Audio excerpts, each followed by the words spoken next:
I first noticed it a month ago on a chilly evening as I walked home from work. I'd had a long day and was eager to get home, but something felt off. The streets were unusually quiet. As I turned onto my street, I noticed a figure standing under a streetlight, their features obscured by the hood of a dark coat. They were still almost unnaturally so, and a shiver ran down my spine. I quickened my pace, feeling an inexplicable urge to get home as fast as possible.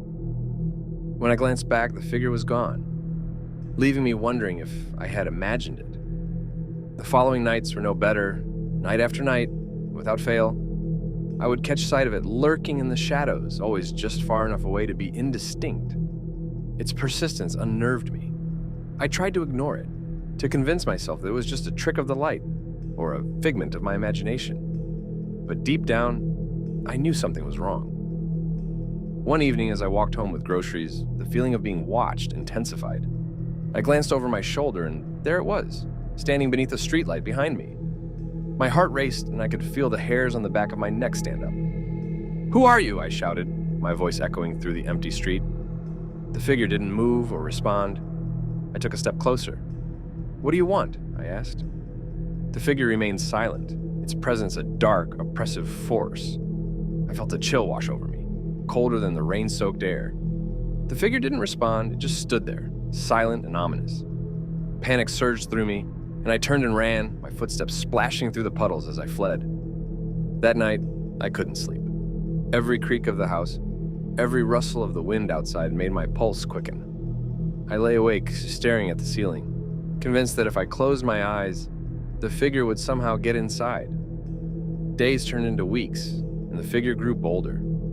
I started seeing it not just at night, but also in the dimly lit corners of the hospital where I worked.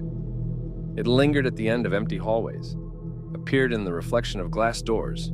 Always watching, determined to get to the bottom of it, I decided to confront the figure. That evening, I left work later than usual, hoping the cover of darkness would provide me the opportunity to catch my stalker off guard. As I neared my street, I saw the figure again, standing in its usual spot under the streetlight. While maintaining a safe distance, desperate for answers, I shouted again, "Who are you? Why don't you say something? At least talk to me. Tell me, what do you want?" Then, to my horror, the figure began to move slowly, deliberately toward me. Gripped by fear, I immediately turned around and started making my way back home. It followed me closely, its footsteps echoing mine. Chills ran through me as I broke into a run, but the figure matched my pace effortlessly. I burst into my apartment, slamming the door behind me and leaning against it, gasping for breath. My heart pounded as I listened for any sign of the figure, but the apartment was silent. I cautiously peered through the peephole, but the hallway was empty. Relief washed over me, but it was short-lived. That night, as I lay in bed, I felt an oppressive presence in the room. I turned on the bedside lamp, and there it was, standing at the foot of my bed, shrouded in darkness. I couldn't move, couldn't scream.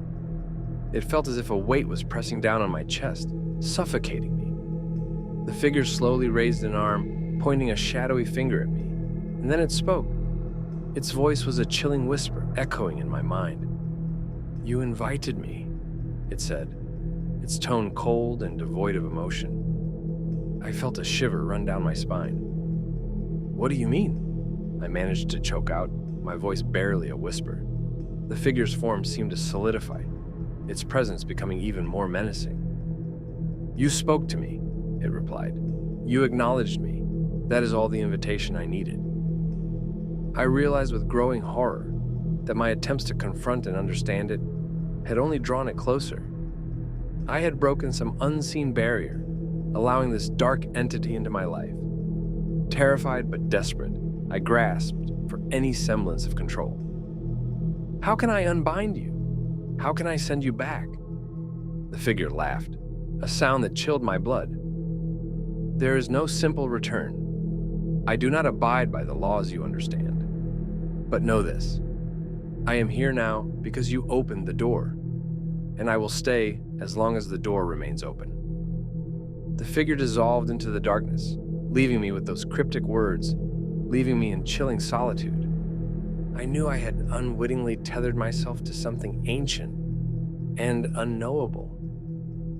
Even now, I sometimes catch a glimpse of a shadow in the corner of my eye, a reminder of that dark presence.